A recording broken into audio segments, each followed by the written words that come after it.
and welcome to Comics Week 4 Library Assignment from Full Sail University. My name is Renata Kell, and I am going to be discussing the graphic novel Fun Home, written and illustrated by Alison Bechdel.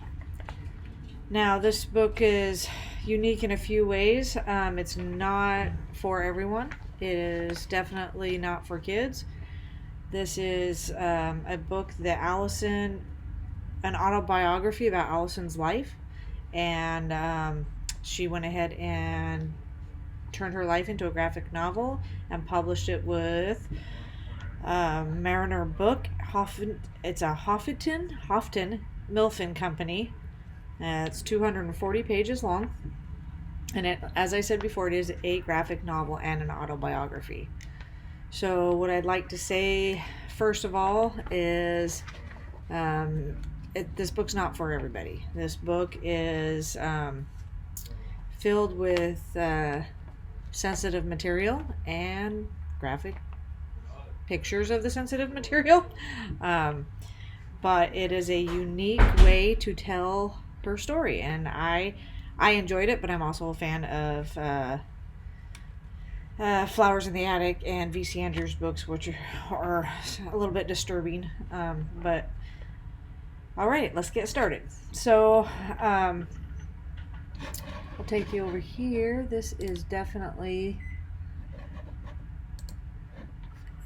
So to start off with, do not let the name fool you. Fun Home, a family tragicomedy, is definitely a tragic story. It's a story about Allison, and I think it's, in a way, it's not only her autobiography, but it's her psychological analysis of her father's secret homosexual behavior that she discovered later, and how it relates to her being a lesbian. It also delves into a lot of speculation of her father's suicide. There was no proof of his suicide, but she has come to believe that he did commit suicide. The story is different in a lot of ways. It's not a very climactic experience. There's not a whole lot of things that makes you sit on the edge of your seat and wait to find out what's coming up. I actually don't think there was much of a story arc at all when I read it.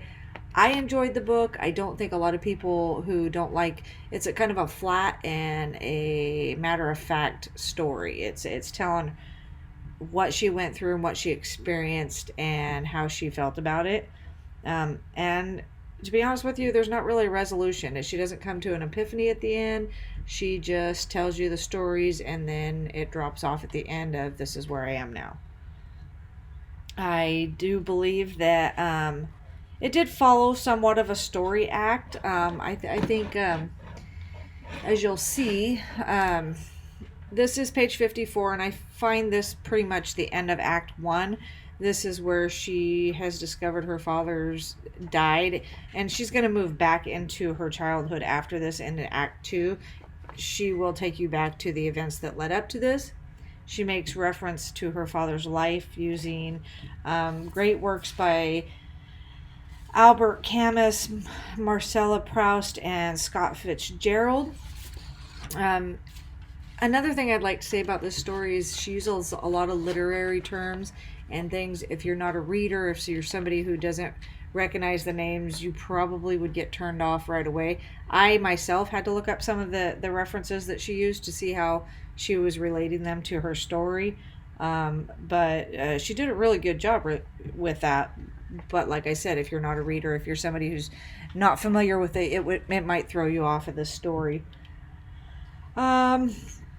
I do believe that, as I was saying, the story arcs pretty much, they're not exactly spot on, but I find this page where she is at her father's grave to be the end of Act 1. Act 2, she's come through a whole lot of things, and she discusses her journal writing and how it took place, and pretty much she ends Act 2 with her journal entries ending. She stopped making those journal entries, and as you go through the story, you'll see the significance of those entries.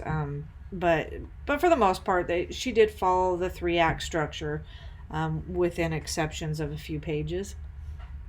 Um, Again, I think there was somewhat of an arc in Allison's relationship with her father during the story. I didn't see any one specific character arc, but I did see the relationship arc. Her dad was a mean man. Maybe, possibly, she alludes to the fact that he was hiding his sexual orientation, and he had a lot of almost OCD type behaviors, which she then picked up later when she was about 10. So she relates those to maybe his being, I saw it as more of almost abusive, but not quite abusive, very mean, very distant. That was about the only arc that I could see, because in her later years they found a bond. She recognized a bond between his behavior, her behavior, and their love of literature. Other than that, not much of an arc, not much of a climax. Just here's what happened to me, and this is how it ended up. Allison did a really good job with transitions. She did her mini pages. For the most part, all of her stories were mini pages. They had a beginning, middle, and end.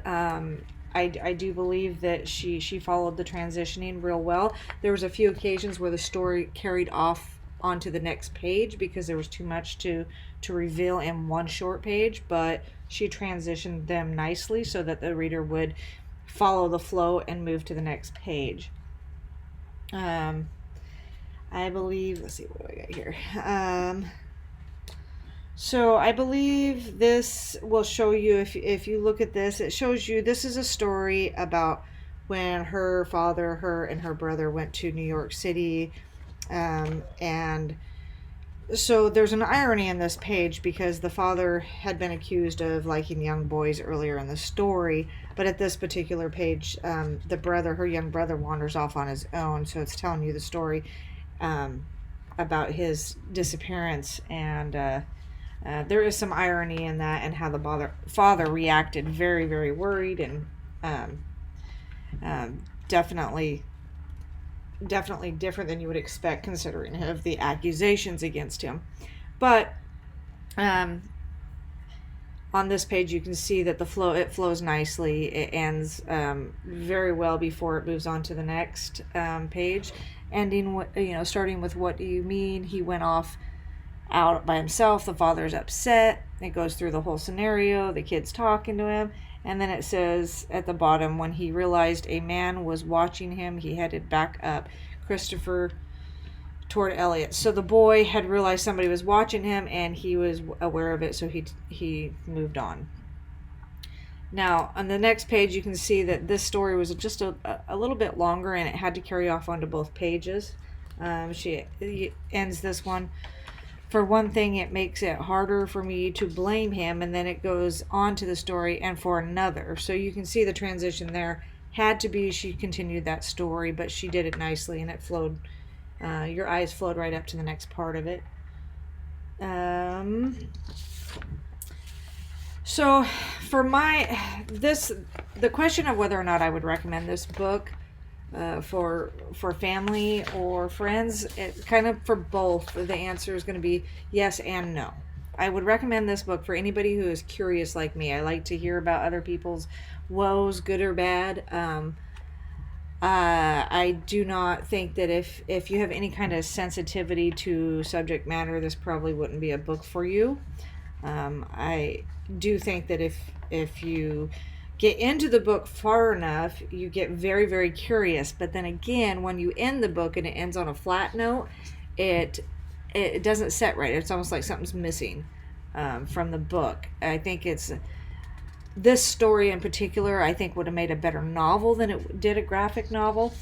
But again, if you're a curious person, if you like to hear people's stories, it does give you a lot of insight into how Allison grew up and how she ended up the way she did, and how her father died, and this was back in the times when homosexuality was not okay. So there was a lot of these situations that I've heard about and read about where the father stayed married and raised his kids, and he just wasn't happy because he didn't get to do what he wanted to do. Not so much the case anymore, but definitely back in those days. Again, the story also, if you're a literacy lover, if you love to read Proust or Camus or Fitzgerald, and if you love and know his stories well, it is very interesting to see how she connects her father's life, especially to Scott Fitzgerald, and it's very, very intriguing to people to see how she relates the two together. One really interesting fact that I found is because she makes mention of Fitzgerald throughout the whole story, and it happened to be her father's favorite author, and is that they both died at the age of 44.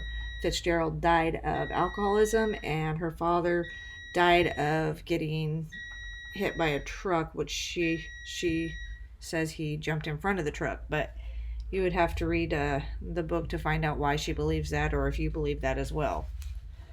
Overall, I did enjoy the book. I did find it interesting. I wish the ending would have had more of a resolution, but maybe her life didn't have a resolution. So that's my presentation. I look forward to hearing what you have to say about it. I hope you enjoyed. Thank you.